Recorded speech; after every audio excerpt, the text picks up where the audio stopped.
Hello everyone, and welcome to this video.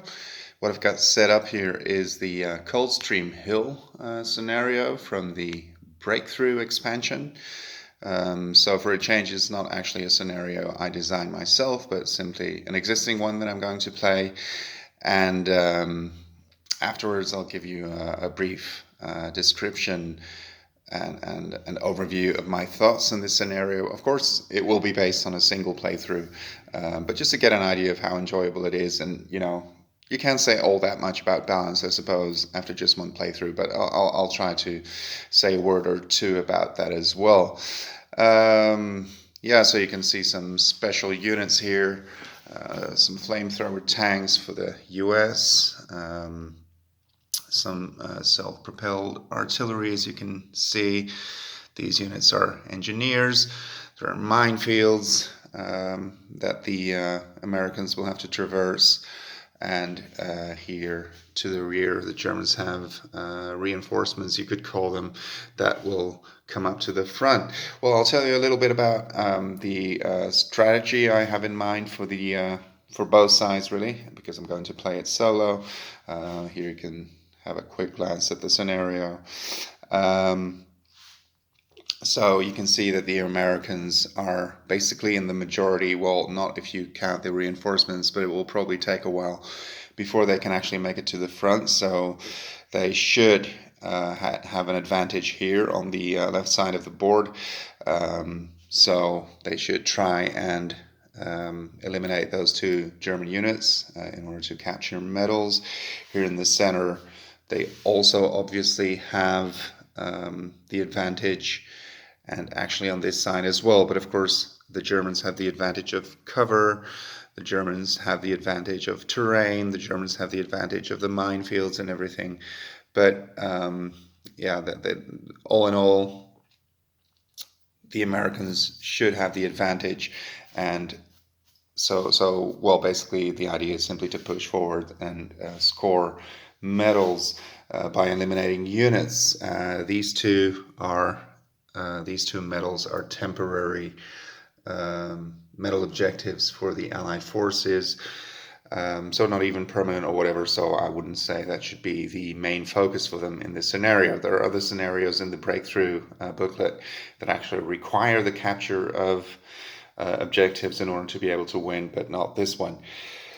For the Germans, well, because they are severely outnumbered here, maybe it's prudent for them to retreat those two units right away and join them with the other German forces somewhere in the middle of the board, once they'll stand. Well, that way they'll stand a much better chance of actually defeating the Americans. In fact, they will be stronger than the Americans then on this flank.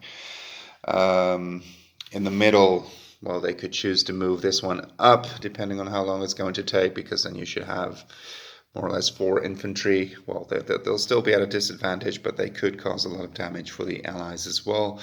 Obviously, the Allies will move into the hedgerows, but if I remember correctly, I will have to double check that, but I don't think you can actually fire once you move in, and moving out of them will also, you have to stop in an adjacent hex, so they are actually quite vulnerable to fire from the Germans. So should they have a firefight card, that would be really great for them in such an instance, or even all units in the center or something like that, especially if they can move up this unit as well.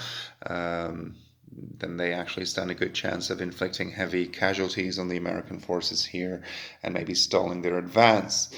Over here, it's actually quite similar to the other flank. The Germans are at a severe disadvantage because they only have 2 units here, and yes, they also have the artillery a little bit further to the back. The artillery could actually choose to move up to this hex and abandon the cover that they have in this village, because they'll manage to fire more often. Yeah, and so basically what's important for the Germans is to try and retain a strong force, because if they allow themselves to be taken on piecemeal, so one by one or in small groups, then it seems to me that they don't stand much of a chance. So that's my pre-play scenario evaluation. and a little bit about the plans. So as you can see, I use Axis and Allies pieces and historical board gaming pieces rather than the ones that come with the game. I prefer these because you can see the underlying terrain much better, and because these figures are simply smaller.